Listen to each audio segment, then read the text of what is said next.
Just earlier shared about how I found myself in a night vigil, Acacia, on the night of my birthday. And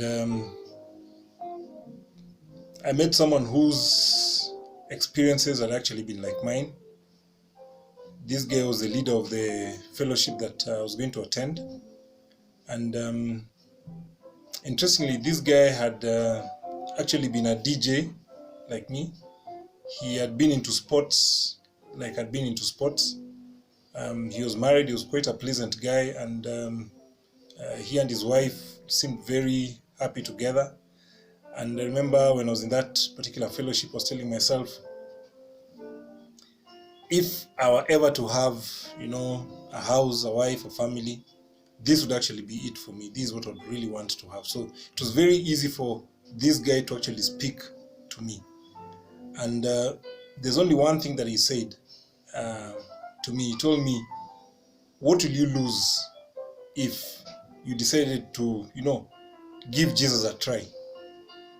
I mean, that's the only language I could understand. I could not understand this language of, this other way that, many people are trying to convince me, stop this so that you can start that. I mean, I was seeing my life was just fine. I was not suffering. I was not going through a hard time. In my opinion, I was just a good guy who drinks a lot. But in my mind, I knew that I was quite convinced that I had my life, all together, well planned, and all was good. But this guy began speaking to me and he just told me, try it out.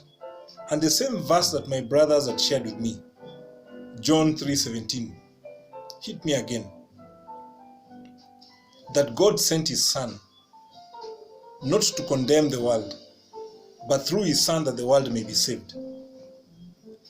And I began telling myself that this must be a good God. So I told myself, while these guys are praying, I'll walk out and I'll go sit somewhere and I'm going to try and talk to this God. So I remember going and, it was in the night. So this guy was living in a house that had a very nice compound. It was quite a cold night, but yeah, I didn't mind sitting outside. So I sat outside there, I took a seat and I sat there. I remember my sister saying, oh, he's already tired, he's going to sleep. But I was not going to sleep. I really wanted answers. So I remember sitting there and telling God, here I am. Talk to me. If you're such a good God, talk to me. Tell me what you want me to do, what you want me to say. Teach me how to pray. And as I was saying those words, this issue of no condemnation came again. And I remember making a prayer and telling God that, God, if you're the kind of God who does not condemn people, then I think I want to be your friend. And at that very moment, I felt a peace right here, Something happened, something changed. When I uttered those words that, God, I want to be your friend. I couldn't say any other words. I just sat there. And I remember looking at the sky because I thought, if I'm talking to God, then he must be somewhere in the sky there. I sat there and sat for a while. And I remember just saying, well, I would want to be a part of, something that God is doing. So if this is what God is doing, then I would want to come back here again and, meet with these people. And I went back to the room, sat there. When it got to midnight, my sister reminded the people in the fellowship that, hey, by the way, it's George's birthday. So they sang for me happy birthday. I found it a bit cheesy, actually childish, but I accepted. And then I remember saying these words. I didn't believe that they came from me. I remember telling the people in the fellowship that today I want to accept Christ in my heart. And I want Jesus Christ to be the Lord of my life.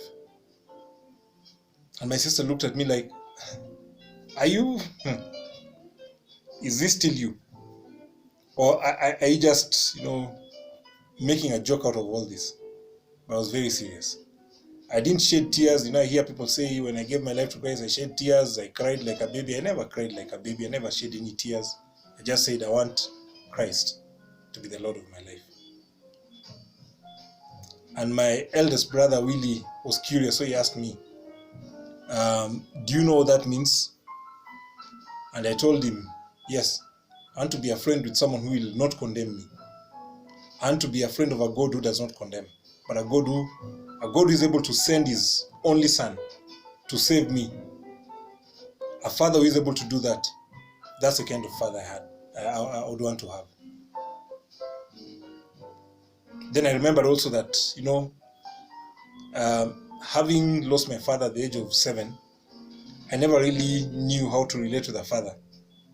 So it took me a few minutes to actually picture what kind of a father God would be.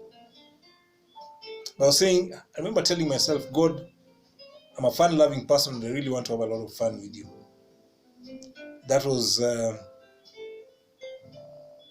more than 20 years ago.